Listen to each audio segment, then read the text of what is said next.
നമസ്കാരം. ഗവർണറുടെ മനസ്സിൽ എന്താണ്? മുഖ്യമന്ത്രിയും ഗവർണറും തമ്മിൽ പിണക്കം മാറിയില്ലേ തുടങ്ങിയ ചോദ്യങ്ങളാണിപ്പോൾ ചോദിച്ചുകൊണ്ടിരിക്കുന്നത് കേരളത്തിലെ ജനങ്ങൾ. പിണക്കം കുറച്ചു കാലമായി തന്നെ നിലനിൽക്കുന്നുണ്ട്. അത് മഞ്ഞുരുകി എന്നുള്ള ചില ധാരണകൾ ഉണ്ടായിരുന്നു, അതുണ്ടായില്ല എന്ന് മനസ്സിലാകുന്നു. ഇരു നേതാക്കളും പരസ്പരം മുഖത്ത് നോക്കിയിട്ട് പോലും കാലം കുറച്ചായി. അതുകൊണ്ട് തന്നെ ഇരുവരുടെയും ശരീരഭാഷയിൽ തന്നെ ഈ ഭിന്നത, പിണക്കം പ്രകടമാണ്. ഇതിനു മുൻപ് മറ്റൊരു മുഖ്യമന്ത്രിയും ഗവർണറും തമ്മിൽ ഇത്തരത്തിൽ പ്രത്യക്ഷമായി പോരടിച്ചിട്ടില്ല എന്നത് ചരിത്രം. ഇന്ന് നിയമസഭയിൽ 1 മിനിറ്റ് 18 സെക്കൻഡ് കൊണ്ട് ഗവർണർ നയപ്രഖ്യാപനം അവസാനിപ്പിച്ചതിന് പിന്നിലും ഈ പിണക്കം തന്നെയാണ് എന്ന് വിലയിരുത്തപ്പെടുന്നു. ഗണേഷ് കുമാറിൻ്റെയും കടന്നപ്പള്ളി രാമചന്ദ്രൻ്റെയും സത്യപ്രതിജ്ഞാ ചടങ്ങിലും ഇരു നേതാക്കളും തമ്മിലുള്ള അകൽച്ച പ്രകടമായിരുന്നു.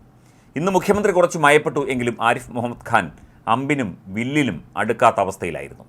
മുഖ്യമന്ത്രിയോടും സർക്കാരിനോടുമുള്ള തർക്കത്തിൽ ഒരു വിട്ടുവീഴ്ചയ്ക്കും തയ്യാറല്ല എന്ന ഭാവത്തോടെയായിരുന്നു ഗവർണർ ആരിഫ് മുഹമ്മദ് ഖാൻ ഇന്ന് നിയമസഭയിലെത്തിയതും പെട്ടെന്ന് മടങ്ങിയതും. ശരീരഭാഷയിലും ചലനത്തിലും തൻ്റെ അനിഷ്ടം അദ്ദേഹം പ്രകടമാക്കുകയും ചെയ്തു. നിയമസഭാ ബജറ്റ് സമ്മേളനത്തിന് തുടക്കം കുറിച്ചുകൊണ്ടുള്ള നയപ്രഖ്യാപന പ്രസംഗത്തിനായി നാടകീയമായിട്ടായിരുന്നു ഗവർണറുടെ വരവും പോക്കും. ഗവർണർ വരുന്നത് കണ്ട് കീഴ്വഴക്കം തെറ്റിക്കാതെ നിയമസഭാ കവാടത്തിൽ സ്വീകരിക്കാൻ മുഖ്യമന്ത്രി പിണറായി വിജയൻ എത്തി. മുഖ്യമന്ത്രിക്കൊപ്പം സ്പീക്കർ എൻ ഷംസീറും പാർലമെന്ററി കാര്യമന്ത്രി കെ രാധാകൃഷ്ണനും സ്വീകരിക്കാൻ മുൻനിരയിൽ എത്തി കാത്തുനിന്നു.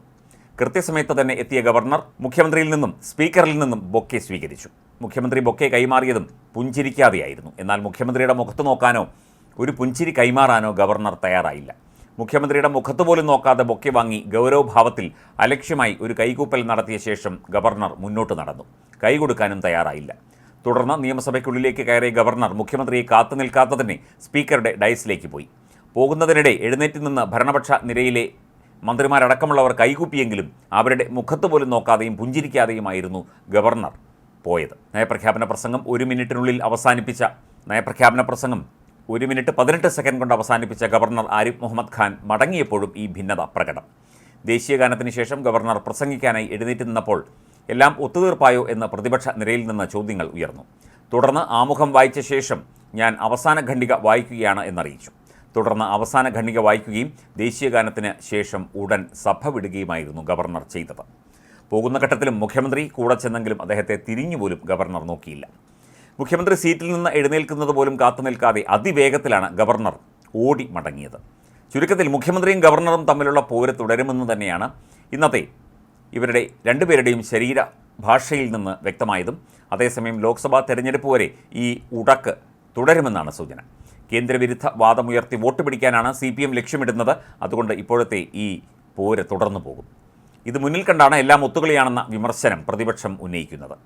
സർക്കാരും ഗവർണറും തമ്മിൽ കുറേ നാളുകളായി നടക്കുന്ന രാഷ്ട്രീയ നാടകങ്ങളുടെ പരിതാപകരമായ അന്ത്യമാണ് ഇന്ന് നിയമസഭയിൽ കണ്ടത് എന്നാണ് പ്രതിപക്ഷ നേതാവ് VD സതീശൻ പ്രതികരിച്ചത്.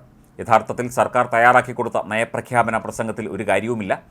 ഗവൺമെൻറ്റിൻ്റെ സ്ഥിതി മുഴുവൻ പ്രതിഫലിക്കുന്ന ഒരു നയപ്രഖ്യാപന പ്രസംഗമാണ് എഴുതി തയ്യാറാക്കി കൊടുത്തത്. അതിൽ കാര്യമായൊരു കേന്ദ്ര വിമർശനവുമില്ല. കേന്ദ്രത്തിനെതിരെ ഡൽഹിയിൽ സമരം ചെയ്യാൻ പോയ മുഖ്യമന്ത്രി ഏജൻസികളെ പേടിച്ച് പ്രക്ഷോഭം സമ്മേളനമാക്കി മാറ്റിയ ദയനീയ കാഴ്ചയാണ് കണ്ടത് എന്ന് അദ്ദേഹം പറയുന്നു. കേന്ദ്രത്തിനെതിരെ സമരം ചെയ്യാനുള്ള സർക്കാരിൻ്റെ ക്ഷണം പ്രതിപക്ഷം നിരസിച്ചിരുന്നു. അതിനെ തുടർന്ന് ഒറ്റയ്ക്ക് സമരം ചെയ്യുമെന്ന് സർക്കാർ അറിയിക്കുകയും ചെയ്തു. എന്നാൽ സമരം പൊതുസമ്മേളനമാക്കി മാറ്റിയത് കേന്ദ്ര ഏജൻസികൾ അന്വേഷണത്തെ ഭയന്നാണെന്ന് പ്രതിപക്ഷ നേതാവ് പറയുന്നു. കൊള്ളപ്പിരിവിലൂടെ നടത്തിയ പരിപാടികളാണ് കേരളീയവും നവകേരള സദസ്സും. വിവരാവകാശ നിയമപ്രകാരം ചോദിച്ചിട്ടും വ്യക്തമായ കണക്ക് സർക്കാർ ഇതുവരെ പുറത്തുവിട്ടിട്ടില്ല. വാചക കസർത്ത് മാത്രം നടത്തി പൊള്ളയായ കാര്യങ്ങൾ മാത്രമാണ് നയപ്രഖ്യാപനത്തിൽ ഉള്ളത് എന്നും VD സതീശൻ കുറ്റപ്പെടുത്തി.